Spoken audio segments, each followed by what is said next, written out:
Bonjour, bienvenue à vous dans votre radio Voix de Femme, la radio qui vous parle, qui vous écoute. Je suis avec vous au microphone, moi, Wanoufi Fouzia. En ma compagnie, il y a Adel Ouchelguine. Bonjour Adel. Bonjour Fouzia.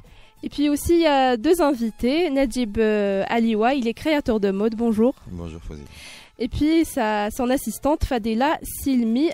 Vous êtes l'assistante de monsieur Nadjib Aliwa. Bonjour. Alors,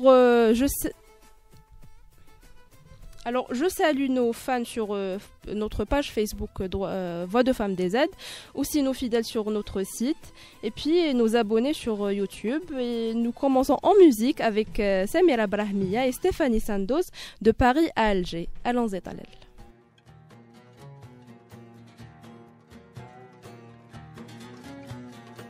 Je ne te connais pas, mais bien souvent je t'ai rêvé. J'entends les chants kabyles dans ta casbah et sur ton île de vie, les rires des aimés. اليمن قال ياسمين في الصحن تغني وتحكي على السين والناس من كل مكان جاية ليها زينها وفي النهاية ناس مسهر العشاق. Tu es né là-bas, moi j'ai grandi ici. Nos vies sont comme nos voix mélangées de Paris à Alger. Dans ta belle robe blanche, telle une mariée immaculée. Derrière le voile, l'amour, la tolérance, pour qu'un jour tes enfants puissent trouver la paix. ما بين ليلة ونهار القلوب لهبت والناس هجرت الديار نساو واش خلاولهم الكبار بيضة عذرا رافعة راسها وسط النار. Toi tu es né là-bas, moi j'ai grandi ici. Nos vies sont comme nos voix mélangées de Paris à Alger.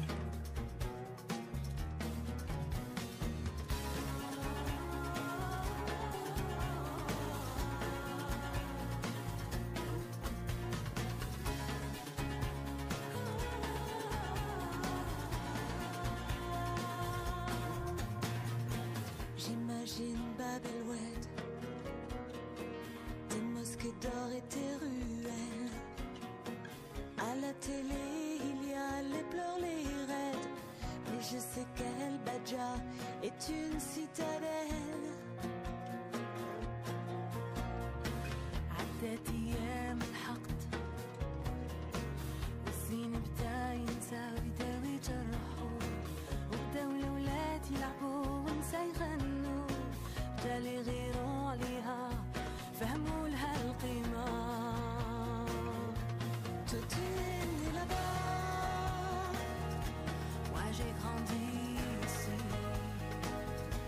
Nos vies sont comme nos voix mélangées de Paris à Alger. Toi tu es né là-bas, moi j'ai grandi ici. Nos vies sont comme nos voix mélangées de Paris à Alger.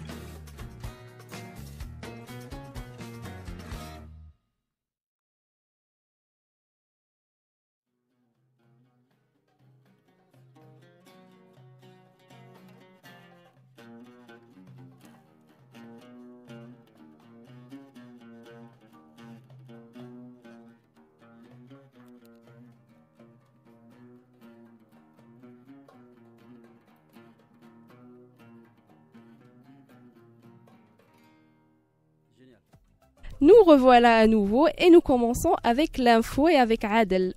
Alors Adel, les résultats du bac ont été donnés aujourd'hui à 10h même. Effectivement, la ministre de l'Éducation nationale, Mme Nodia Ben Rabarit, a annoncé ce matin un taux de réussite qui s'élève à 51,36% à cette session du baccalauréat 2015. D'accord. Et à cet effet, la radio Voix de Femmes présente ses félicitations Bien à sûr. toutes nos bachelières et à tous nos bacheliers. Félicitations. Et puis nous passons à, on va dire, à notre actualité. Hein. Oui. C'est avant-hier, même lundi, il y a eu mardi, pardon, s'est tenue une conférence de presse. Et donc notre association voilà, qui est Femmes en Communication, nous l'avons hébergée justement. Exactement. C'était sujet pour le thème de cette conférence de presse, c'était justement ces associations féministes ont adressé une lettre au président du Sénat. Pas Qu'en seulement est-il? adressé une lettre, mais ils ont également dénoncé le blocage du projet de loi criminalisant les violences faites aux femmes, qui est toujours bloqué au Sénat par pression islamiste et autres. L'essentiel des interrogations et des questions ont été posées par plusieurs sénateurs et donc le projet reste toujours bloqué. Voilà. D'accord. Et puis, Adel, tu vas nous parler des deux jeunes filles marocaines. Oui. Elles risquent la prison justement pour avoir mis des robes jugées trop courtes. Les droits de l'homme sont toujours menacés, notamment au Maroc. Ces deux jeunes filles ont été arrêtées et donc le chef d'inculpation, c'est outrage à la pudeur. Le procès s'est ouvert lundi dernier à Agadir. Et selon des juristes, sous un tel chef d'inculpation, les deux jeunes filles risquent la prison d'un mois, une peine, c'est-à-dire d'un mois à 2 ans de prison. Le pire, c'est que ces deux jeunes filles, quand elles étaient harcelées dans la rue, elles ont appelé la police pour les sauver. Finalement, pour les sauver, pour être protégées. Voilà, finalement, elles étaient harcelées par la police même. Exactement. Nous passons à nos invités, Nadjib Baliwa et son assistante Fadela, voilà, pardon. Votre dernière collection, ici en Algérie, elle s'appelle Vestiaire. Oui, c'est ça. Et pourquoi Vestiaire? Cette collection est une collection de vêtements de circonstance. C'est du prêt-à-porter haut de gamme pour des circonstances. C'est pas du prêt-à-porter pour le quotidien. Et dans cette collection de 20 silhouettes, la femme y trouve absolument tout pour toutes sortes de circonstances. Voilà. D'où le nom Vestiaire. Vous l'avez présenté 7 juillet, c'est récent. Et quelle a été la réaction des invités C'est à eux qu'il faut poser la question. Mais vous avez, voilà. Est-ce qu'il y a eu un écho? Oui, il y a eu beaucoup d'échos. Beaucoup de choses positives. Elle a beaucoup plu cette collection. Les gens étaient ravis d'une simplicité et d'une élégance. Je reprends les termes. Non, mais j'ai vu les photos, mais c'est vraiment, c'est pas pour vous faire plaisir ou là, mais c'est vraiment d'une élégance, d'une simplicité aussi. Et ça leur a beaucoup. Voilà. Je pense qu'avant de s'étaler sur ces showrooms, ces expositions, vaut mieux d'abord parler de la mode en Algérie, ce qui représente réellement, ce qu'elle est bien entendu dans tous les milieux, si on appelle ça milieu, couche, que ce soit couche rurale, dans les zones urbaines et ainsi de suite. J'imagine que c'est pas le même écho, c'est pas la même balance dans les zones urbaines ainsi que les zones rurales. Même on parle de la mode. Adel, si tu veux, même pour ce qui est mode en Algérie, il n'y a pas une réelle création. Alors il y a une création, mais tout ce qui est habit traditionnel. C'est de ça que je veux. Voilà, mais le prêt-à-porter et tout, c'est quasiment absent. Alors justement, le but de notre concept et notre idée de base, c'est d'apporter ici en Algérie, vu que moi je suis franco-algérien, je suis né à Paris, j'ai grandi à Paris, j'ai fait mes études de mode et j'ai une expérience de maison de haute couture et de prêt-à-porter de luxe. C'est d'apporter ici en Algérie, basé à Alger effectivement, l'opportunité à la femme algérienne de faire son shopping sur place et de ne pas avoir à le faire de l'autre côté, et puis ce qui n'est pas aussi à la portée de tout le monde. Donc nous on offre une collection qui est digne d'être sur le marché occidental, et ici en Algérie on propose cette collection qui est adaptée à la femme algérienne. Voilà, même pour les matières, vous avez choisi des matières que vous dites nobles. Oui, du satin duchesse, de La la dentelle de dentelle. Calais, et puis des couleurs aussi neutres, parce que ce sont des Pourquoi couleurs ces matières et pourquoi ces couleurs? Vous aurez pu faire, enfin, j'allais dire des folies, mais est-ce que vous vous êtes réservé par rapport à ça ou Bah, déjà, pour un prêt-à-porter, utiliser du satin de soie, c'est déjà osé? une folie, je crois. Et en parallèle, il y a aussi une autre sorte de satin qui est un satin lycra, qui est plus, qui n'est pas noble, soit, mais qui est très pratique et agréable à porter. Voilà. Mais ensuite, c'est pour ça qu'il y a 20 silhouettes dans cette collection, mais il y a de la diversité, on choisit. Il y a Voilà. toutes sortes de matières, et puis la cliente choisit ce qu'elle aime, ce qui lui convient le mieux. Si tu permets, Fouzia, j'ai Oui, encore bien sûr, deux questions, je pense, qui sont basiques. C'est pour éclairer beaucoup plus nos Mais chères vas-y. auditrices et chers auditeurs. C'est-à-dire, vous dites que vous êtes styliste et modéliste, c'est ça. Oui. Qu'est-ce que votre entreprise produit en Algérie? Est-ce que c'est basé seulement à la capitale Alger? Est-ce que vous avez des noyaux dans d'autres wilayas? Et justement, là, on est pour parler avec des gens de fédération. Je ne citerai pas mais nous sommes là Très bien. après justement l'inauguration, l'ouverture officielle donc du showroom. Et cette présentation de collection, on est pour parler de fabriquer, donc éventuellement fabriquer aussi la matière première ici en Algérie, la production, et puis le but c'est quand même de la mettre sur le marché afin qu'elle soit vendue et portée dans la rue, en tous les cas à l'extérieur, c'est le but. Et ça d'ici 2 mois, 2 mois et demi, 3 mois maximum, sur Alger, à l'est et à l'ouest. D'accord. Moi, je voudrais revenir sur vos débuts. Oui. Vous avez fait des études de mode, mais enfin, votre papa était peintre et Peintre décorateur. décorateur. Est-ce que ça vous a prédestiné à faire de la mode ou cette passion, soit on l'a, soit on l'a pas? Et ça m'a prédestiné, comme vous dites peut-être, parce que c'est en tous les cas lui qui m'a initié au dessin. Mhm. Il m'a prédestiné. À partir de là, j'ai dessiné beaucoup de choses et j'étais très à l'aise quant aux figurines de mode Et vous aux robes plus particulièrement. Et qu'est-ce qui vous inspire le plus? C'est-à-dire, C'est est-ce toujours que la femme qui c'est m'inspire le voilà, plus, est-ce hein. que c'est enfin, je reformule ma question. Est-ce Oui. que c'est le corps de la femme qui aide vos robes, vos Oui. œuvres, Oui. ou c'est le contraire? C'est vos œuvres qui mettent en valeur le corps de la femme? C'est réciproque. Il y a une relativité. En fait, on sublime le corps de la femme. On essaye, parce que bien des créateurs l'ont fait, tels que Azzedine Alaya, justement, qui est un grand couturier, un grand créateur, tel que, au même titre que Saint-Laurent ou Dior, même si c'est pas la même époque. En revanche, il sublime parfaitement le corps de la femme avec ses matières lycra, fines et tout. Donc il y a le créateur qui a un rôle et il y a le corps de la femme qui a un rôle. Après, les autres inspirations, elles peuvent être ethniques ou de toutes sortes. C'est un tout. Il y a la culture aussi. D'accord, mais selon vous, faut-il faire du 36 pour être belle? Non? Donc vous dessinez, vous faites des grandes tailles, j'allais dire. On va faire du 36 au 44. Vous comptez le faire ou c'est déjà fait? Non, pour la présentation, on prend Oui. du 36. D'accord. Normal. Mais enfin, Mais pour la production, on partira du 36, 38, il y aura du 40, du 42. voilà, parce que si vous ciblez le marché algérien, Oui. donc, je crois que vous avez, je suppose que vous Ah avez ben, déjà c'est pas fait si vos on études cible. sur le marché, donc Oui, non, mais ça fait quand même 5 ans que je fais des choses ici. d'accord.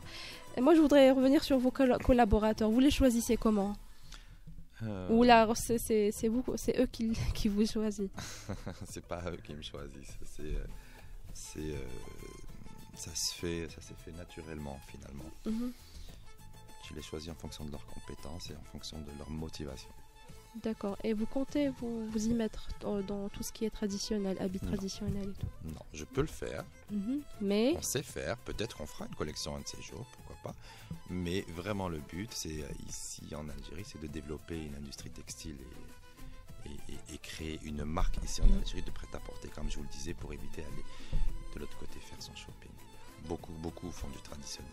Justement, dans le même sillage, moi je veux parler concrètement. Oui. C'est-à-dire il y a plusieurs entreprises ou petites sociétés moyennes et qui ont été créés dans le cadre des dispositifs destinés aux jeunes, comme l'ANSEJ, l'ANGEM, et même dans ce domaine. Pensez-vous que ces dispositifs ont renforcé et ont fait avancer le chapitre de la mode et du textile en Algérie, ou bien ils l'ont fait regresser?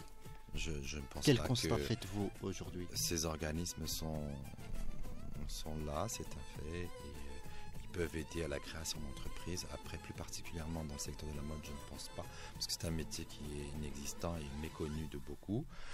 Et donc, effectivement, encore aujourd'hui... Il est d'abord passionnel, si je peux dire. Oui, et même si on fait une école de mode et qu'on parle de vraie mode ici, beaucoup vont dire « Ah, c'est un couturier ». Ils ne savent pas faire la différence entre un créateur, c'est peut-être votre rôle, non? Et un couturier. Voilà. Très bien. Pensez-vous faire de l'extension pour votre... Ah, bien sûr, oui. Est-ce que vous avez sollicité des aides de l'État, par exemple? Pas encore. Qu'est-ce que vous attendez?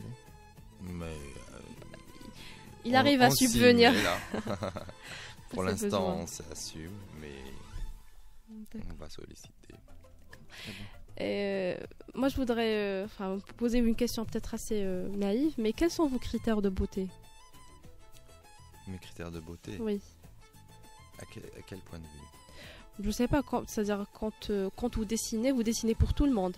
Mais selon vous, quelle est la femme qui est belle? La femme, c'est celle qui sait le mieux s'habiller, tout en restant simple. D'accord. Ok, en fait, j'ai une question pour votre assistante qu'on n'a pas entendu savoir, Madame Fadida Silmi. Elle peut intervenir aussi. Oui. Ça fait quoi de travailler avec Nadia Baliwa? C'est une chance que je crois que beaucoup de personnes voudraient avoir. Vu pour ça. Du coup, moi, j'ai fait appel à lui pour juste une petite question, mais j'ai fini par travailler avec lui. Et vous êtes ensemble, vous travaillez ensemble depuis combien de temps? Ça fait presque 3 mois. Oui. Il faut dire qu'elle a aussi une place importante, c'est ma première assistante, et que, je vous ai dit, ça s'est fait naturellement. Oui. Voilà, on devait se voir pour une autre question, une question mode, et puis on s'est retrouvés. Elle m'a beaucoup aidé, on a travaillé ensemble sur cette collection. D'accord. Et vous comptez vous y mettre pour création pour hommes? Alors c'est juste, vous préférez dessiner pour la femme? Et pourquoi? C'est pas une préférence, c'est quelque chose d'inné, c'est pas quelque chose que j'ai choisi, et puis c'est comme ça. D'accord. Et je sais pas, pourquoi tu me regardes comme ça, Adel? Vas-y, parle. Non, c'est bon. Ma dernière... poser toutes les questions que j'ai. D'accord, ma dernière question, je voudrais que vous me disiez quels sont vos projets, si c'est possible, hein. Après si vous voulez garder ça secret. Il y a beaucoup de projets, et on m'a posé la question avant-hier lors de l'inauguration, mais en fait je pense que mon rêve c'est vraiment de pouvoir aider tous ces créateurs émergents qui sont autodidactes à prendre le métier de styliste. Réellement, avec une école, et apporter mon aide dans cette école de mode, une vraie école. Vous comptez créer une école? Moi, un petit atelier il faut beaucoup de moyens, pour... mais qu'il y ait au moins quelque chose, ne serait-ce qu'une formation, mais une formation réelle avec une vraie manière de travailler. Oui, et pas... On n'a pas ça ici. Donc, non. Même si on en a, on peut apprendre, faire un apprentissage dans quelques ateliers. Nous avons un stagiaire en ce moment qui a fait son école de mode en Tunisie. Voilà, qui est revenu à Alger pour faire valider ses acquis chez nous. Vous trouvez que c'est possible d'apprendre la mode ailleurs, alors qu'ici en Algérie, on a notre propre modèle, notre propre mode. Et nous avons on apprendra la mode d'ailleurs. Voilà, on peut faire du prêt-à-porter très moderne. D'ailleurs, ce terme revient souvent dans votre collection, mais en même temps, en s'inspirant de nos traditions. Si vous regardez mes premières collections, c'est dans cet esprit qu'on a fait ça. Si vous avez l'occasion de regarder mes premières collections, vous pouvez voir qu'il y a des codes de la couture traditionnelle dans nos collections. D'accord, mais plus tard, enfin, vous pouvez user de votre nom et pour faire émanciper nos traditions. On a vu ça avec le caftan marocain et tout. Pourquoi ça ne se passe pas ici pour nous, pour l'Algérie, pour la tenue algérienne, hein, je ne parle pas d'une tenue spéciale. Vous savez, quand vous disiez, est-ce que le fait qu'ils aillent apprendre la mode, ils ne vont pas apprendre la mode à l'étranger, ils vont apprendre des techniques. Parce que la mode, c'est pas un enseignement, la mode. C'est une création. On peut apprendre à dessiner, on peut apprendre à couper, à concevoir un modèle sur mannequin, et après à plat, et à monter ce modèle, le structurer. Mais c'est plein de choses qui globalisent la mode. C'est pas apprendre une culture de mode ailleurs. Quand mon apprenti, mon stagiaire, pardon, est allé en Tunisie, il nous amène pas des idées de la culture tunisienne. Hein. Vous voyez ce que je veux dire? Oui. Non, il est dans une école de renom international et on leur apprend pas à travailler sur des traditions. C'est pas ça. On leur apprend des techniques. Voilà. D'accord, je crois qu'on a fini, Adel. Oui, merci Fouzia. Merci à toi, merci à nos invités. Merci à vous. Je vous souhaite une très très bonne continuation, ensemble aussi. Merci. Inch'Allah, et je salue Talel, notre technicien. On le salue aussi. Nous arrivons à la fin de notre édition. J'étais avec vous, moi Fouzia, et puis avec Adel, nos invités. Merci d'être présents avec nous. Merci à vous. Je salue nos fans sur notre page Facebook. N'hésitez pas à laisser vos commentaires, vos critiques, pourquoi pas. Nous voulons des critiques justement pour avancer ensemble. Nos fidèles sur le site et puis nos abonnés sur YouTube. Merci. Et on finit avec Lahlo qui nous chante sur la séparation. Oh Lahlo, pardon. Qui nous chante T'en vas pas. T'en vas pas. Voilà. Une chanson qui parlait de divorce. Voilà, de séparation. Et puis, séparation. Inch'Allah, nous resterons toujours ensemble. Inch'Allah. Allez, au revoir. صحاف طولكم.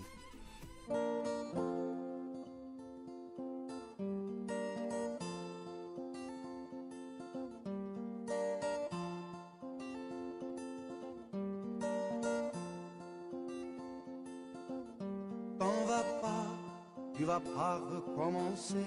T'en vas pas, tu m'as déjà trop cassé.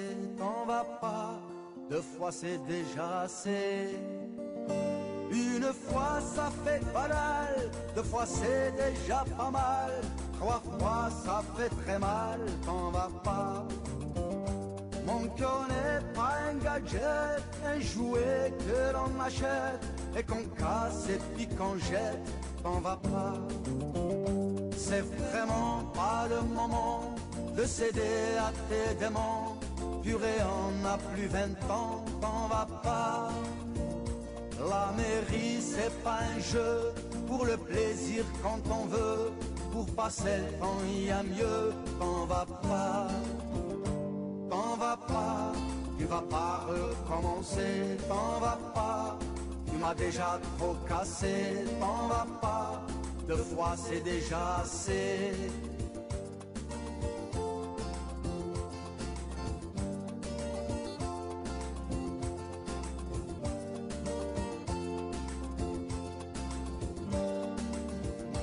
Pense un peu à tes parents, tout le mal qu'ils auront, face aux gens, qu'est-ce qu'ils diront, t'en vas pas. Pense un peu à ton mari, qui a claqué sa patrie, pour toi jusqu'à Paris, t'en vas pas. Pense un peu à notre enfant, qui me dira en pleurant, mais papa, où est maman, t'en vas pas. Mais toi tu t'en fous de tout, avec ta cervelle de pou, tu me fais toujours le même coup, tu t'en vas. T'en vas pas, tu vas pas recommencer, t'en vas pas, tu m'as déjà trop cassé, t'en vas pas, 2 fois c'est déjà assez, t'en vas pas, j'ai déjà eu pour ma gueule, t'en vas pas, tu vas pas me laisser tout seul, t'en vas pas. J'ai vu de toutes les couleurs, t'en vas pas. J'ai eu ma dose de douleur, t'en vas pas. Tu vas pas recommencer, t'en vas pas. Tu m'as déjà trop cassé, t'en vas pas. 2 fois c'est déjà assez, t'en vas pas.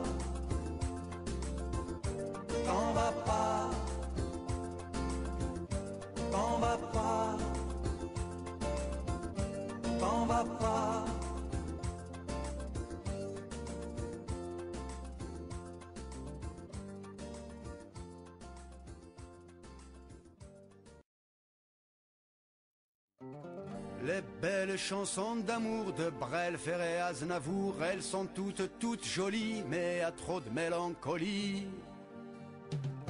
Face à la peur et l'abandon, les hommes pleurent cependant. Moi je chante et je reste gai, un peu rock, un peu reggae. Wallah, la vérité en toute sincérité, merci de me quitter, vive ma liberté.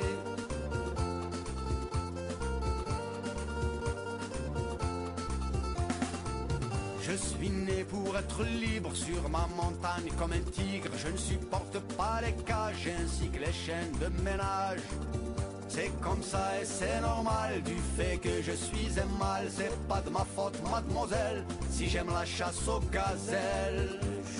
Wallah, la vérité en toute sincérité, merci de me quitter, vive ma liberté.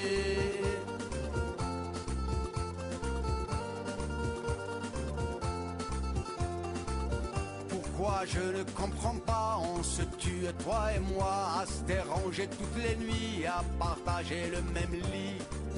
Alors que Freud a prouvé que le sommeil c'est privé, chacun son heure pour rêver et son heure pour se lever. Wallah, la vérité en toute sincérité, merci de me quitter, vive ma liberté.